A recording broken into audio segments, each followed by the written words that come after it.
budgeting is a planning tool that is going to lead you to financial freedom. Financial freedom is when the return on your investment can comfortably cover up your expenses. You can maintain your current lifestyle by the returns on your investment. I'm not saying your capital and I'm not saying your savings, but the returns you are getting from various investments that you must have made before now. So that is when you will now say that you have attained financial freedom. So budgeting is allocating your money before it ever arrives in your hands. How to share your money, you plan for the money ahead before it ever gets into your hands. So let's go. Now to the 30% of your net income. We are done with 50% net income. Now we are talking about the 30% of your net income, where it should go or what it should do for you. All right, that 30%, the first thing on that item is debt repayment. What did I say? Debt repayment. Are you owing anyone? Are you indebted in any way, in any place? Are you owing any bank? Whether small amount, whether big amount, it doesn't matter. Pay off your debt. If somebody helped and somebody consider you credit worthy and they lend you money, do well to pay them back as well, because the person also needs their money. So pay off your debt. So your 30% will go into your debt repayment, but not the whole of your 30%. So this is where the planning comes in. 20% out of that 30 should go into debt repayment. If you are owing anyone, pay back. Like I said, pay off your debt. Even the Bible says, owe no man nothing except love. So we don't owe anybody anything. Nobody owes you anything. Don't go to people to borrow money with the mind that you are not going to pay back because they are related to you, or because they are your friend, they are your best friend, they are your close people, or because they are nice people. Don't take advantage of people's niceness and naiveness. The people that have and they are not going to give you, you won't do them anything. So the person that consider you credit worthy to give you something, please pay up. So if you are owing me, please pay back. So what am I saying? 20% of your net income should go into debt repayment. If you are owing an organization, you are owing a friend or a family member, as far as you say, borrow me, lend me, and I shall pay back. Keep to your words and pay back. Then if you are owing more than one person, or two, or three, or four, or five different people, or different organizations, this is what you should do. I'm going to talk about debt repayment plan in another video. Debt repayment plan in another video. The easiest way to pay up your debt and still be smiling and you'll still be happy. I'm going to talk about it in another video. So watch out for it. Alright, so 20% of that, your 30% should go to debt repayment. While the 10% should go into your savings. You are saving that 10% as capital preservation and you are saving it up for investment. But if you are not owing anybody, you don't owe anybody anything, whether friend or neighbor or colleague, or you are not owing any bill, you are not having anything hanging around you, good for you, perfect. So this is what your 30%, the whole of your 30% should go into savings for an investment. So first you save so that you can get a lump sum of money, accumulated sum that will be big for an investment. That money you are saving is for an investment. By the time you keep 30% of your net income, 30% of your net income for 6 months or for 1 year or 2 years or 3 years, it will be enough for you to do some forms of investment on it. So, and when it is time for you to do an investment on it with that money, then you are not going to use the whole thing to invest at once, because if you are doing investment for the very first time, there is no investment without risk. Every investment comes with risks and rewards. So we call it RR. There is a risk involved in every investment and there is a reward involved with every investment. So consider the risk and the reward of any investment you want to go into before you go on that journey for that investment. So this 30% you are saving, this money you are keeping aside is for your investment. An investment is sending your money on an errand in order to earn more money. You send your money out to bring more money to you. You give your money out in order to gain something on top of it. So any investment that is not going to bring anything back to you is not good for you. And any investment that you are going to do for the first time, at least check.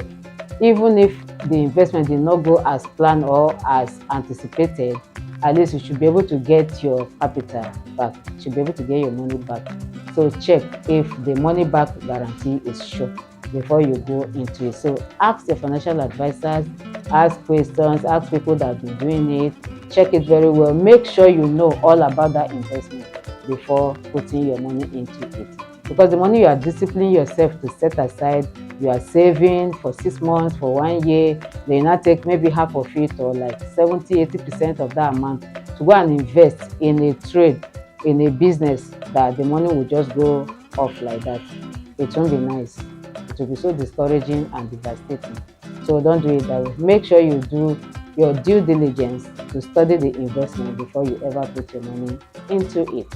All right, so 30% of your net income goes to either debt repayment. If you are owing, 20% of it is going to debt repayment, while you are saving 10% aside, at least so that you have something to your name while you are paying back your debt. So if you finish paying all your debts, then the money goes back into investment. And if you're not owing anybody, the whole 30% goes into saving, and that saving is for an investment. So that's that for the 30%. So the 20% of your net income is what you now use for your miscellaneous expenses. What did I call it? Miscellaneous expenses, irregular expenses. They are smaller in nature, they are irregular in nature, they are unforeseen expenses, things you did not plan for, you were not expecting it, but life happens. The urgent 2K, urgent 5K, urgent 20K, urgent 100K that people ask you for it. This is where it should come from. All this urgent here and there, contingencies, unforeseen circumstances, unforeseen events that you have to make expenses for should not be more than the 20% of your net income. Why am I saying this? So that you will know what you can afford to give out, what you can afford to do now, and what you cannot afford to do right now. What you need to make a budget for, or to keep the money for some time before you will now use it for it. So what are the items that should come under this unforeseen and irregular small expenses? The next thing on that item is your repair charges. Repair charges within the house, appliance maintenance, things like plumber. If you do plumbing work, you need to pay. Things like the light bulb may go off in the sitting room, in the kitchen, in the bathroom. You need to replace them. All those things are unforeseen. You did not plan for the light bulb to go off. You didn't plan for the plumber issue to come up in the kitchen sink. You did not plan for toilet sink to be having issues. So all these small expenses that you make within the house to maintain the house, to keep the household running, so to come under your miscellaneous. That is why you make provision for miscellaneous, so that you have extra cash at hand at all times for unforeseen expenses. So the other things that should come under your miscellaneous expenses are your repair charges. When someone come into your house to repair something, to repair a sink in the kitchen, plumbing in the bathroom, any plumbing work, all those things, you did not plan for them. When the light bulb goes off, you didn't plan for the light bulb to go off. So all those things that are unforeseen, you did not plan for them, and they are basic things, they are necessary things, necessary expenses for you to make. So you make provision for them. This is the reason why you are setting aside this 20%, so that you have extra cash at hand. For plumbing work, repair charges, you repair your phone, the phone fall down and the screen guard got broken, or the screen, and all those things, you did not plan for them, but it happens. So they need to be repaired or replaced. The light bulb needs to be repaired or replaced. So all those things, you need to make provisions for them. And also, you make provisions for your ashebi. This is where your ashebi should come from. My Lagos people, am I communicating? So ashebi is party clothes, the uniforms that people wear for clothes. Wedding is coming up, have a celebration coming up. I want everybody to be on a particular uniform, and they are selling them at the cost in your office, in your neighborhood, in your environment. You need to participate. This is where you're going to make your friends happy, make your people happy, or your relation or cousins or distant cousins, and all the people that we relate with, your acquaintances and your friends and relatives.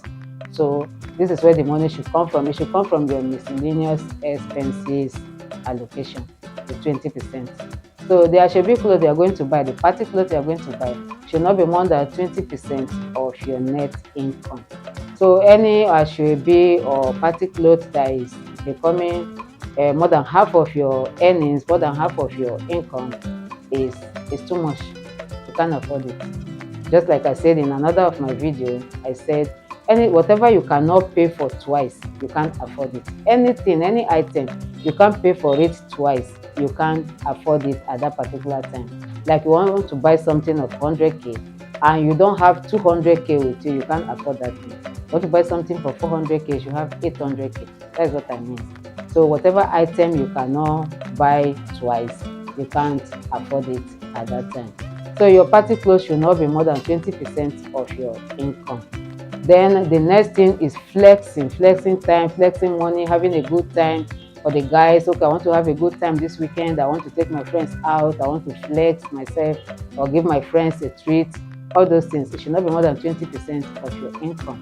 So it should come from your miscellaneous expenses arrangement, miscellaneous cash that you have set aside.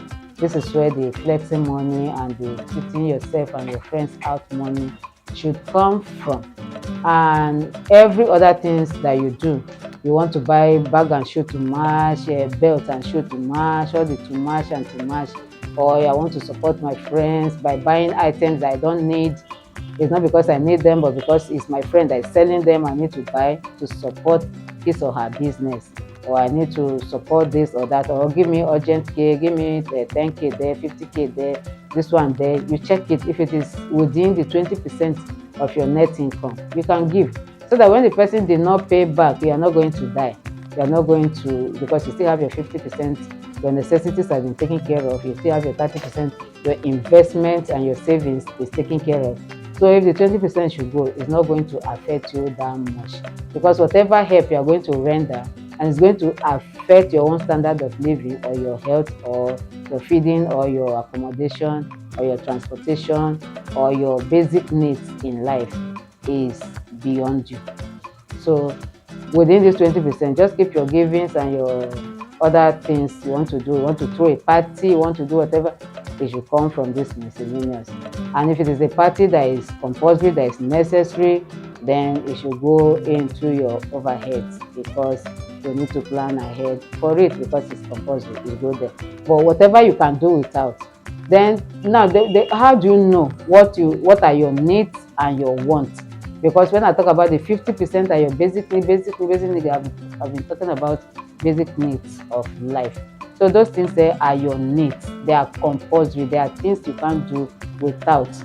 So let's talk about your wants, because your wants should come from your 20% of your net income, which is your miscellaneous expenses that you are keeping. So this is where your wants should come in. And how do you differentiate between your needs and your wants? Let's just say your income right now, it could be a salary, it could be other earned income, is slashed into two. If your income right now is divided into two, what are the things, the items on your list of to do or list of things to buy that are going to automatically fall off? What are those things that are going to fall off, that are not a do or die for you? They are not the necessities of life. They are not the compulsory things of life that are originally or automatically going to fall off from your list. Those are the list of your wants. So just try to list all the things that you want to buy, itemize them and see, okay, if this amount now is slashed into two, what are the things that are automatically going to fall off from this list that I have? Those things are your wants. You don't really need them, but you want to do them. They are good things. I'm not saying they are bad things, they are good things, but you can't do them right now.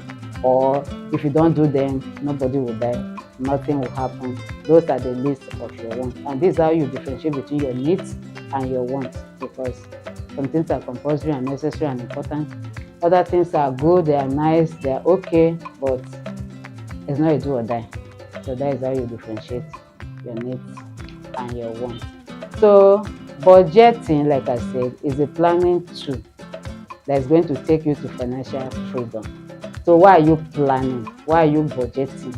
Why are you using this tool? To free yourself, to get to financial freedom. The other things, the benefits, another benefit of budgeting, apart from taking you to financial freedom, is God's increase, God's blessing upon the work of your hands or upon your income, because God loves orderliness. Yes, God loves orderliness. Where there is order, where there is a place to, a path to follow, and you are following it, it brings discipline to you. So you are disciplining yourself, you are following this thing orderly, then your income is going to increase. God is going to increase you. God is going to bless you. There is a blessing that comes with orderliness. So that is why we say arrange them, plan them, and follow them accordingly. And you see that the blessing of God will begin to flow in your direction. And you'll be surprised, the things that you think you can't afford, you can afford them because you have planned for them, you have saved up for them, you have worked towards it. And at least if you can't do them for 3 months or 6 months, annually you should be able to do some things. And the things that you think, oh, you can afford, oh, I have enough money, I can go party, I can go to any party in town, I can do this and this. I now find out that no, those things are not even necessary before. They are not that compulsory, they are not that serious. Or instead of me going for that party, it's going to cost me to drive my car from here to that place, it's going to cost us amount. Why not just send something to the people, the celebrants, and stay in your house to reduce the cost? Because you check your miscellaneous, what is there is not that big to do all these expenses. So you cut your expenses, you cut your costs, and before you know it, you become prudent with your cash. And when you are prudent, when you are disciplined with your cash, it brings increase. So what am I saying? Budgeting is going to help you, and budgeting is going to bring God's blessing on your life. Please leave your comment in the comment section if you have any questions concerning budgeting or investment or anything, because this is the channel where we talk about all things money, money making, money management, money multiplying, the personal finance management. Thank you for watching. I'll see you on top. Please like and subscribe to my YouTube channel and turn on the notification button so that you get notified every time I upload a new video on YouTube. Thank you for your support.